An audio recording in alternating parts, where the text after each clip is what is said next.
Hi there, and welcome to Home Wizards. I'm Cindy Dole. Hey, I'm Eric Stromer. And there's something really special about extending your home experience outside, and not just hanging outside during the day, but at night. Sure, we've had some balmy nights lately, and my family's been hanging out deep into the evening, actually having dinner outside, starting with you know what, it all starts with a beer. Yeah.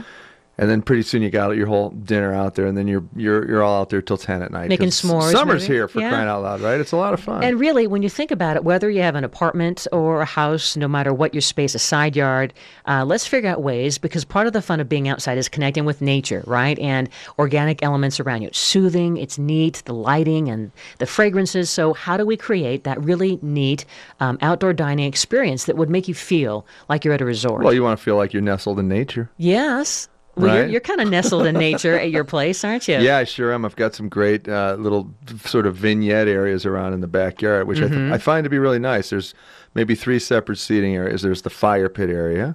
Cool. There's the sort of, outdoor living room feel area. Lounging area. Like with sofas and things. And then, of course, there's the trampoline. Perfect for dining. Which is great to lay on and great just for look digestion. at the stars. Oh, yeah, okay. that's where I digest and look at the stars.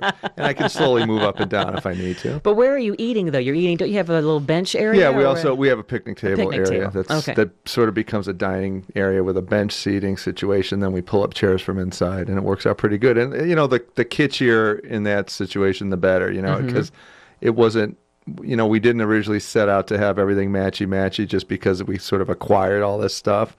So it's from almost your mom and dad, right? Yeah, exactly. And don't you have an outdoor chandelier or some kind of what is that like? It's an outdoor glass. It's actually an outdoor chandelier that has candles, little votive inserts, right? Right. So, when I really want to gussy up, I'll light the candles in that little outdoor chandelier. That's really cute. But we also have white twinkling Christmas lights sort of hanging permanently. Perfect. And then the sound of running water from the fountain.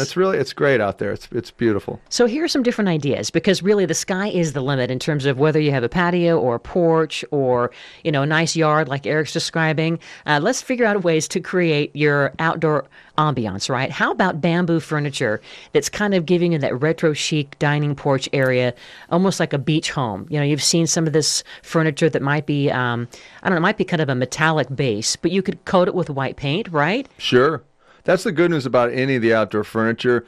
It doesn't take much to get it to look great. If you want to unify, the surfaces, and you have old wrought iron that's rusted, right, or you have old wood that looks beat up, a simple coat of spray paint gets the job done. And it doesn't have to be perfect. You just get a nice big painter's tarp or a big piece of plastic from the home improvement store, lay it out on your lawn, and just spray away, and it's virtually effortless. But there is a tip, though, right? Because I've made mistakes, and you can guide us the right way. Sure. I think I've held the can either too close, or because the item is vertical and you get the drips. So give us that. Good point. Yeah, 6 to 8 inches is the appropriate distance from the object you're spraying, and you want to always kind of imagine that you're keeping your arm moving slowly, like wax on, wax off from Karate Kid. It's real slow and easy.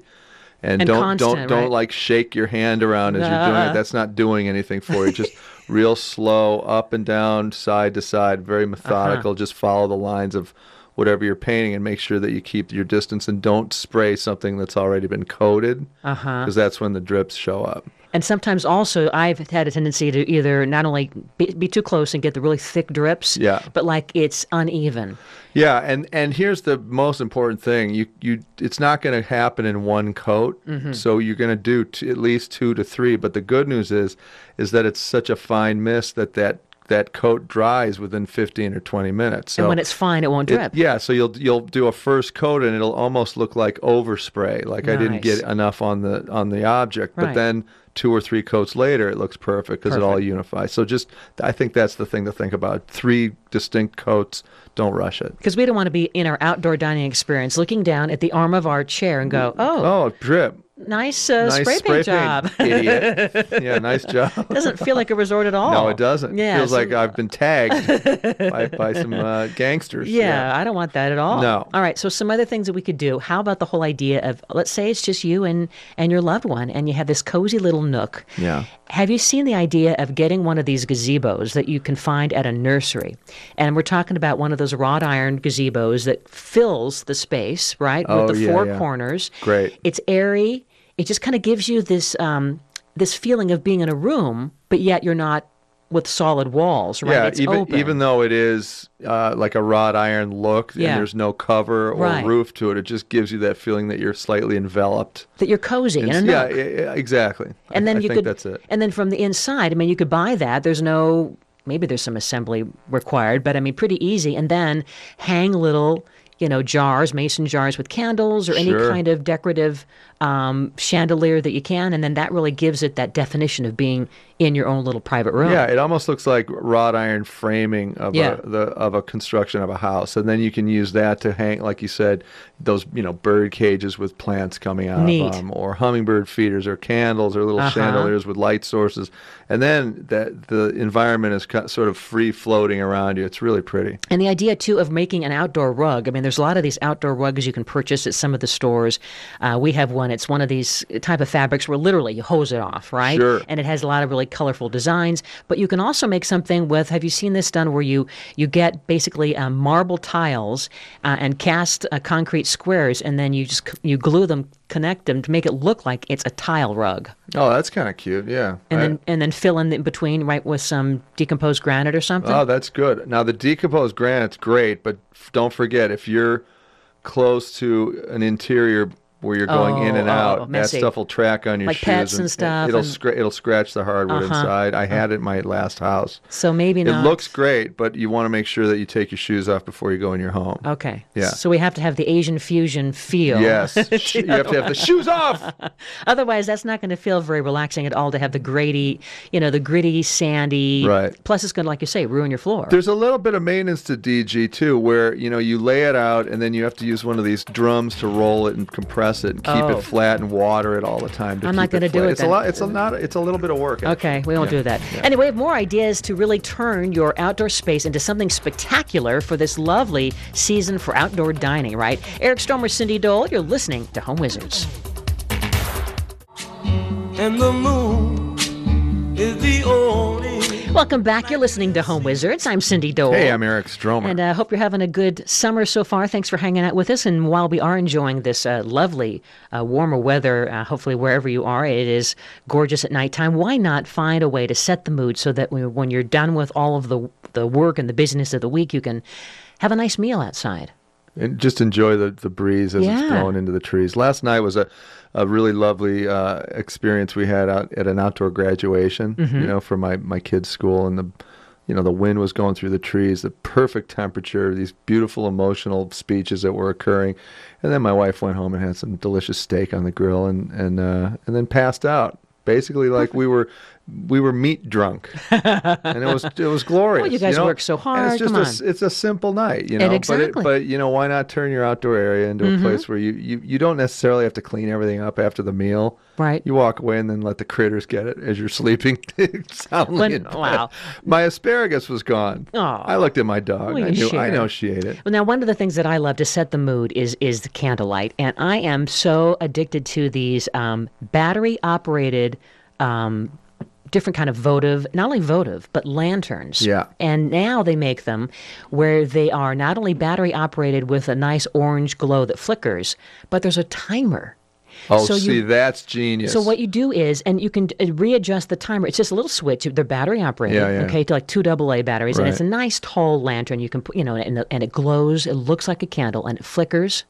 But on you turn it upside down, and you can either have it on now or off now, or you put it to timer, and then it knows to stay on for 6 hours, and then it shuts off on its own. See, that's what always happened for me with those battery operated votives. I turn them on and You forget about I them, and they know. wear down, and then Right. they're done. Right? And This I- is great. It preserves it. Not only preserves it, but I love when you go outside. I want the lights to be already on. Don't you want to feel like Sure. you're walking into this candlelit Somebody set area? it all up for me. See, so look in the stores near that's you. This good. is in a lot of the hardware stores. These different kind, almost like hurricane, vase type, and they have real wax on the exterior. Oh, that's great. So they look, they I've glow. seen a friend of mine has a chandelier that has the real wax candles, but it's lit and wired. It's beautiful. It looks amazing. So how about creating some of these different, speaking of outdoor lighting, if you wanted to do some of your own wiring, I mean, I guess you could, to create like a little wall of of little candle lights of some kind, or Yeah, there's no question. But you know, why even bother with the wiring when you've got these little LED lights too that are so inexpensive? It is so inexpensive. Lasts forever. I know, and it's just such a nice glow. It just changes the mood. How about using some other things like, I love those rustic bamboo shades that you can buy pretty inexpensively to either hang, from one side or another to create some privacy or some that's a great shade. idea because it's inexpensive. It obscures the view. It can even be sort of a divider from your property to your neighbors. Because that's the thing that I hate when my neighbor next door sort of keeps walking back and forth as I'm trying to tell a fantastic witty story during my cocktail hour, and he just glares at me because I didn't trim the palm tree like he asked me. I'd like to obscure the view from that guy. I think, I'd like you to get some bamboo shade, I please. think the bamboo's the answer. Yeah, that's not... We also have a hot tub too, which, it would be nice to have a little obscuring there So as how well. can we do that if we wanted to hang that up? Oh man, if it's an overhang like I have, it's just a couple of eye hooks, and then you hang it from the eye hooks, and it's literally like a roll-up shade. And that works for a condo or an apartment, like if you have a balcony area, right? To kind of block out, let's say, the street front. That's it. Nice. Yeah, why not? What if you also wanted to do something else, again, for that outdoor dining experience, and all you had is a front patio? Your patio is in the front, right? Sure. But you can still make it very private and create, like a little nestled area so that, like you say, you aren't seeing the neighbors or the street traffic or whatever. I've seen some really creative uses with trees and plants to give it almost like a canopy that feels like it's under umbrellas, but it's all trees and it's nestled in the front. Yeah, I think that's a great way to do any kind of division of space is utilizing plants because it looks natural like it's supposed to be there, and it doesn't try too hard. You know what I mean? So it doesn't poke out during the day when you're driving back and forth, on the street. It just looks like great landscaping. But, theoretically, then it just gives you that privacy that you want. So you can sit on the front porch and look at the neighbors. And if you wanted to add to let's say you wanted to have no view of any neighbors, you wanted to add a wall, a concrete wall of some kind that you could paint. Well, that's all. Anytime you do walls, you got to make sure you check with your city's code department in terms of setbacks. Some don't like it. Fence heights vary. You can't generally go above 6 feet on sidelines because of fire. That's the reason they have these height restrictions, because they figure, most of the firemen can get up over a 6-foot fence, but get to 7 feet. That rules out half of them, because those are the guys that are eating the donuts and can't pass the physical. You want to keep it around 6 feet. Well, they also, I think, some neighbors or neighborhoods, have these different associations that are pretty strict about just the look. They want the uniform look of the community, right? Yeah. What else? Let's talk about maybe just in terms of a patio that had a lot of hardscapes. You mentioned that you have a nice fire pit. What about making an outdoor dining area that it makes it feel like you're surrounded by open-air kitchen, that goes beyond the grill? Maybe it has a wine bar or a pizza oven. I'll tell you, we've seen some amazing outdoor living spaces created at some of the home shows we've gone to, and the trend now is to have a full functioning kitchen outside, obviously. So you've got your stainless steel fridge, great sink, even a disposal in some cases, great cook services, and then the wine, maybe a dishwasher too. The dishwasher too, and then the wine fridges are amazing because they've got these LED lights that change chromatically, so you can dial in new designs for your outdoor living environment with color. So it's a light show. It's a light show. Yeah. And I think it makes a really nice, listen, if you're cooped up indoors all winter and you're in a climate where you get, 4 distinct seasons, the outdoor living experience is so heightened because of that. So, take advantage of it and kind of create that for yourself if you can. Now, here's something quite a bit less expensive than doing that whole full-blown outdoor kitchen, because let's face it, if you can try to go inexpensive on outdoor kitchens, but if you want the whole enchilada, that might set you back a little bit. Here's something that is very cheap. It's an al fresco dining room that all you need is, we're talking about some mosquito netting, some translucent mosquito netting, and maybe some bamboo poles to hold it up. Maybe you can kind of guide us, and you could perch it in the flower pots, I'm guessing, right? Sure. And this way you would have kind of like this very misty, magical sense of being in a private room, and you have your dining table and your chairs inside, and you could hang some string lights. So how could we assemble with these bamboo poles? Sure, yeah. I mean, basically it's like creating a tent, of some sort. So you want to have some kind of framing. Yeah. so that it gets the mosquito netting not just coming straight down triangularly, but kind of falls across or over things. Even bushes or landscaping can provide enough of a barrier to keep the netting away from the center of the environment, so it feels more like you're in a bigger tent. So right? Instead of like a V, it needs to be like a T. Yeah, maybe, it needs to kind of like a box. come out a bit, and that can either be achieved with, you could do it with PVC framing, and you could spray paint that white PVC some color that kind of disappears, like black or navy blue or something, and then just create a large squared out frame, and then the netting comes over that and falls down around the framing that you've created. So that would be great, especially in light of the fact that there's this, new warning about the mosquitoes that are carrying not a West Nile thing, but something sort of akin to it. It's really popular in the Caribbean right now, so you definitely want to have that kind of netting. Okay. And it kind of renders you, with cramps and fever and seizures. So don't spend your outdoor living with that feeling. Obviously, mosquitoes are going to be tough this year, so be careful out there. Yeah. What if we were to go for kind of like an Asian fusion, like a tea house look, kind of like a garden feng shui? So now we have a gazebo that's made out of wood. That's our open air tent, but it's a wooden frame.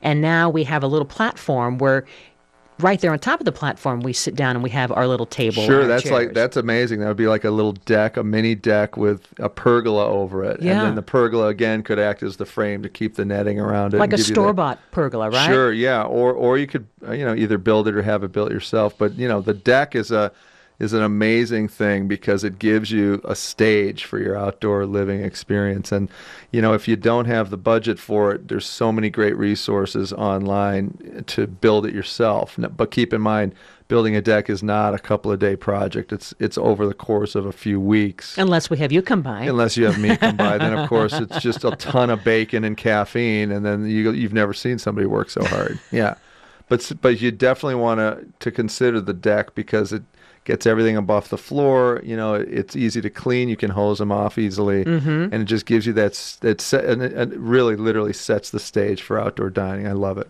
And really, it can be any of these things. Of course, as simple as just an umbrella.